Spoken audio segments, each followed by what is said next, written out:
आखिरी क्षण में भी मुंह से हैरान निकला था, उनको एक आतंकवादी कायर नाथूराम ने हत्या करने का काम किया था। ये आज हम सब लोगों को समझना पड़ेगा कि आज हमारे देश में जिस तरीके से नफरत का माहौल पैदा किया गया है, जिस तरीके से इंसान को इंसान से लड़ाया जा रहा है, यही साजिश किसी जमाने में अंग्रेज किया करते थे।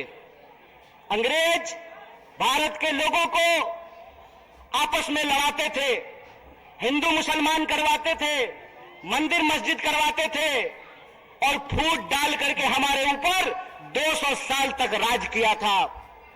एक बार फिर से जो लोग आजादी के आंदोलन में हिस्सा नहीं लिए, जिन्होंने इस देश के लिए शहादत नहीं दी, जो जेलों में नहीं गए, फांसी पे नहीं चढ़े, वो लोग जो उस वक्त अंग्रेजों की मुखबिरी किया करते थे, आज गद्दी पर बैठ करके फिर से लोगों को आपस में लड़ा रहे हैं, लोगों के बीच में नफरत फैला रहे हैं।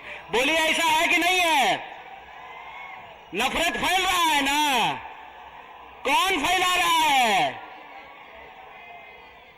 नहीं नहीं नहीं, मोदी अकेले उसमें शामिल नहीं है, उसके साथ वो सब लोग शामिल हैं जो आज समाज को बांटने का काम करते हैं, समाज को आपस में लड़ाने का काम करते हैं, वो सब लोग इसमें शामिल हैं।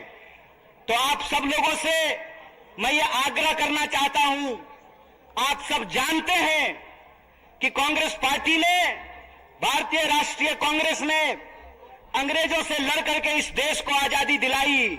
आजादी दिलाई कि नहीं दिलाई? देश आजाद है ना? कौन आजाद कराया देश को?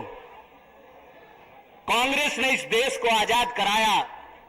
और आज एक बार फिर से जब देश में नफरत फैल रही है, उस नफरत के खिलाफ हमारे नेता श्री राहुल गांधी ने कन्याकुमारी से लेकर के कश्मीर तक पैदल चले वो, और उन्होंने कहा कि डरने की जरूरत नहीं है, डरो मत, इस समाज के भीतर जो न्याय है, लोगों का जो हक है, उसके लिए आपको संघर्ष करना पड़ेगा, उसके लिए आपको लड़ाई करनी पड़ेगी।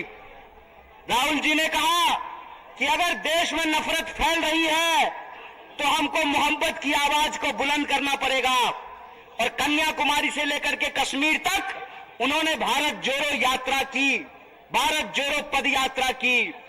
जब भारत जोड़ो पद यात्रा हो गई, तब यह प्रश्न हमारे सामने था कि कौन सी ऐसी चीजें हैं जिससे यह देश ताकतवर बनेगा, इस देश को शक्ति मिलेगी। और यह जो आजकल रोजगार विहीन समझते हैं ना, रोजगार विहीन का मतलब यह है कि गृह मंत्री का बेटा बीसीसीआई का सेक्रेटरी बन जाएगा और आपके बाल बच्चा को कुछ नहीं मिलेगा। समझते हैं ना रोजगार विहीन विकास का मतलब? यह जो रोजगार विहीन विकास है, इस रोजगार विहीन विकास में इस देश के जो आम आवाम हैं, उनके बच्चों का, उनके जीवन यापन का मुद्दा कैसे हल होगा, इसीलिए यह बात कांग्रेस पार्टी ने उठाई कि समाज के हर तबके को भागीदारी देना पड़ेगा। और भागीदारी देने के लिए यह जरूरी है कि हमको देखना पड़ेगा कि समाज की रीढ़ किनको माना जाता है, देश का रीढ़ किसको माना जाता है। आप सब जानते हैं कि भारत दुनिया का सबसे युवा राष्ट्र है, भारत सबसे युवा राष्ट्र है, लेकिन इस देश के युवाओं के साथ अभी यह हो रहा है कि आप पढ़ाई करते हैं, दिन रात तैयारी करते हैं, लेकिन जब नौकरी की बारी आती है तो नौकरी नहीं मिलता है। जब एग्जाम होता है तो प्रश्न पत्र लीक हो जाता है और पैसा लेकर के, घूस लेकर के सीट बेच दिया जाता है। बोलिए, युवाओं के साथ बेईमानी हो रही है कि नहीं हो रही है?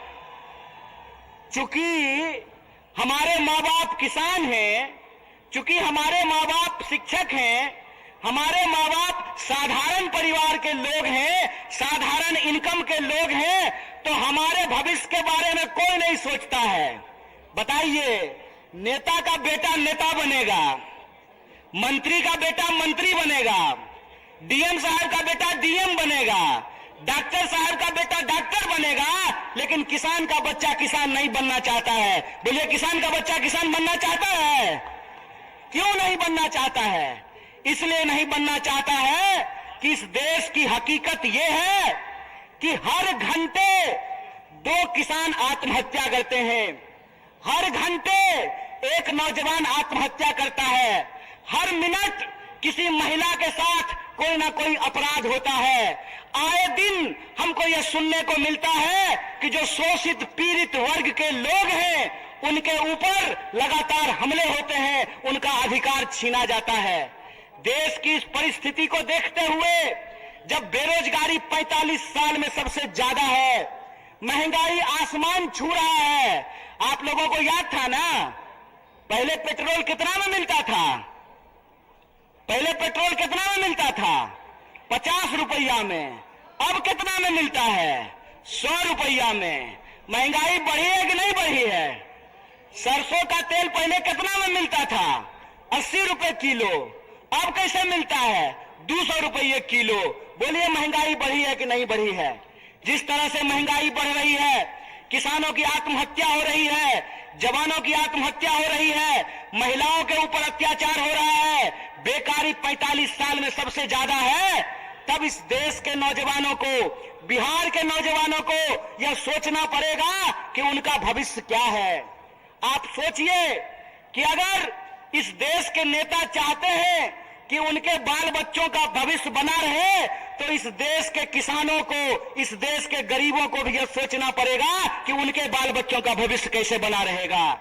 इसीलिए इस देश की परिस्थिति को देखते हुए हमारी पार्टी भारतीय राष्ट्रीय कांग्रेस ने और हमारे नेता राहुल गांधी ने यह तय किया है कि हम भारत जोड़ो न्याय यात्रा की शुरुआत करेंगे। और यह जो भारत जोड़ो न्याय यात्रा है, ये मणिपुर से चल करके बिहार की महान भूमि पे पहुंची है। बोलिए, बिहार महान है कि नहीं है? लेकिन आजकल बिहार को बदनाम भी कर दिया गया है। बदनाम नहीं कर दिया गया है? आज हमको मीडिया के एक साथी पूछ रहे थे कि नीतीश जी आपको छोड़ करके चले गए, इस पर आप क्या कहना चाहते हैं?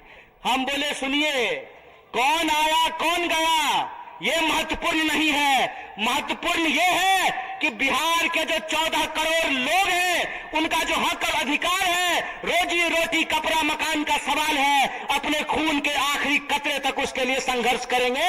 ये हमारा कमिटमेंट है, ये हमारा संकल्प है।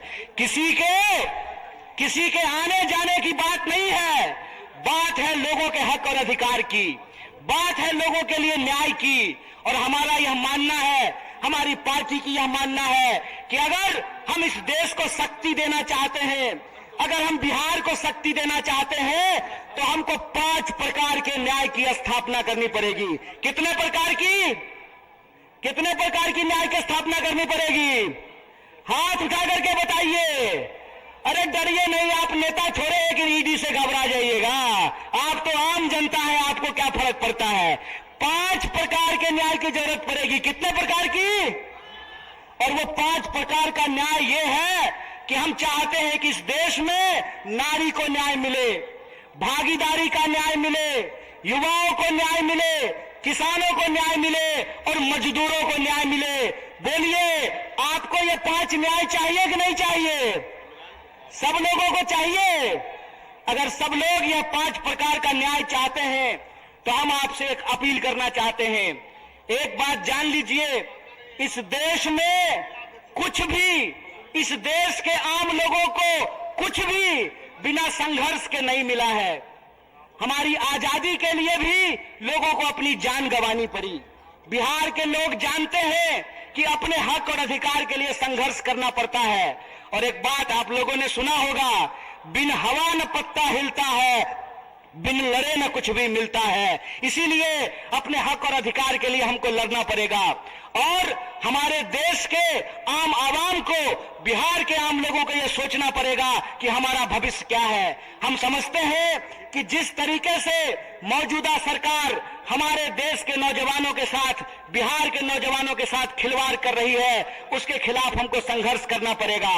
आप सब सोच करके बताइए, अग्निवीर लाई सरकार और अग्निवीर में सरकार ने कहा कि 4 साल के लिए नौकरी देंगे। क्या सिपाही जी, 4 साल के लिए आपको नौकरी मिलेगा, लीजिएगा 4 साल का नौकरी। और यहां मंच पे बहुत सारे एमएलए साहब बैठे हुए हैं, बहुत सारे एमपी साहब बैठे हुए हैं। प्रधानमंत्री बनेगा 5 साल के लिए और सेना का जवान बनेगा 4 साल के लिए। बोलिए बेईमानी है कि नहीं है ये? अगर बेईमानी है तो बेईमान को बेईमान कहना चाहिए कि नहीं कहना चाहिए? चोर को चोर कहना चाहिए कि नहीं कहना चाहिए? ये चोर और बेईमान मिलकर के इस देश के साथ लुटखोरी कर रहे हैं। इसीलिए हम आप तमाम नौजवानों से यह अपील करना चाहते हैं कि एक तो हमको नौकरी नहीं देते हैं, दूसरा हमको शिक्षा नहीं देते हैं, तीसरा किसानों को उनके फसल का दाम नहीं देते हैं, चौथा मजदूरों को न्यूनतम मजदूरी नहीं देते हैं और पांचवा इस देश की जो आधी आबादी है उसको समान जीने का अधिकार नहीं देते हैं। मैं पूछना चाहता हूं, डॉक्टर बाबा साहब भीमराव अंबेडकर ने संविधान बनाया, कांग्रेस पार्टी ने संविधान बनाया और उस संविधान की ताकत यह है कि डीजीपी का वोट एक होता है ना? क्या बोलिए ना सिपाही जी, घबराइए नहीं, डरिए नहीं। डीजीपी का वोट एक होता है ना, और आपका भी वोट एक होता है, मुख्यमंत्री का भी वोट एक होता है, और रिक्शा चलाने वाले का भी वोट एक होता है, जूता सिलने वाले का भी वोट एक होता है। यह जो वोट का अधिकार है, इस वोट के अधिकार का हमको इस्तेमाल करना पड़ेगा। अगर वो हमारे वोट का इस्तेमाल कर रहे हैं अपने बच्चों का भविष्य बनाने के लिए, तो आपको अपने वोट का अधिकार का इस्तेमाल करना पड़ेगा अपने बच्चों का भविष्य बनाने के लिए। और आपको इस सवाल का जवाब इस देश की हुक्मरान से पूछना पड़ेगा कि आप एमपी बनिएगा 5 साल के लिए, आप मिनिस्टर बनिएगा 5 साल के लिए, आप प्रधानमंत्री बनिएगा 5 साल के लिए, और हमको सेना में देखिएगा 4 साल का नौकरी। यह नौकरी हमको बर्दाश्त नहीं है। हमको आपको परमानेंट नौकरी देना पड़ेगा, ठेके की नौकरी बंद करनी पड़ेगी। और जिसको परमानेंट नौकरी मिला हुआ है, जिसको परमानेंट नौकरी मिला हुआ है, अगर नेताओं को पेंशन मिल सकता है तो आपको शिक्षकों को भी पेंशन देना पड़ेगा, आपको सरकारी नौकरियों में भी काम करने वाले लोगों को पेंशन देना पड़ेगा। अगर इस देश के पूंजीपतियों का 12 लाख करोड़ कर्जा माफ किया जा सकता है तो आपको किसानों का कर्जा माफ करना पड़ेगा, उनके फसल का पूरा दाम देना पड़ेगा। अगर इस देश में सबको न्यूनतम मजदूरी मिल सकती है तो हम कहते हैं कि मजदूरों को भी न्यूनतम मजदूरी देना पड़ेगा। रोज बरोज नया जो है ड्रामा गढ़ करके लोगों का अधिकार ये छीन रहे हैं। आप लोग वो जादूगरी देखे हैं ना, कि जादूगर इधर से कहेगा गिली गिली पम पम छू और पॉकेट से कबूतर निकाल देगा। टीवी आजकल हमारे साथ वही कर रही है।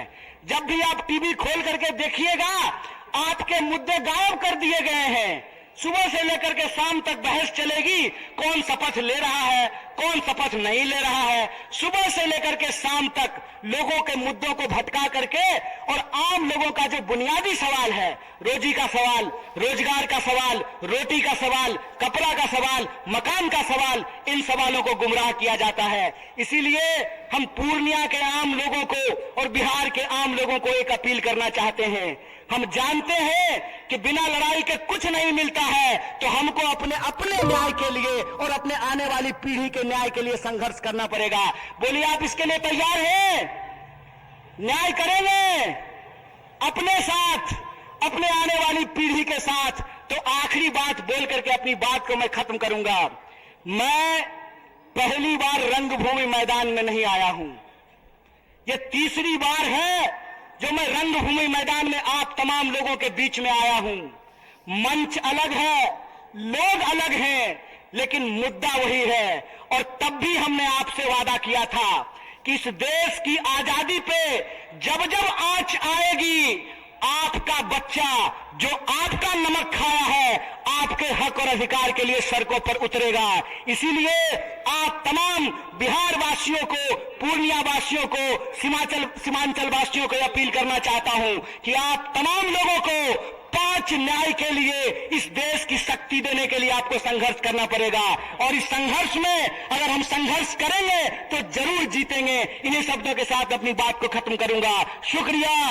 इनकलाब जिंदाबाद। जय हिंद, जय बिहार, जय कांग्रेस। न्याय का हक मिलने तक।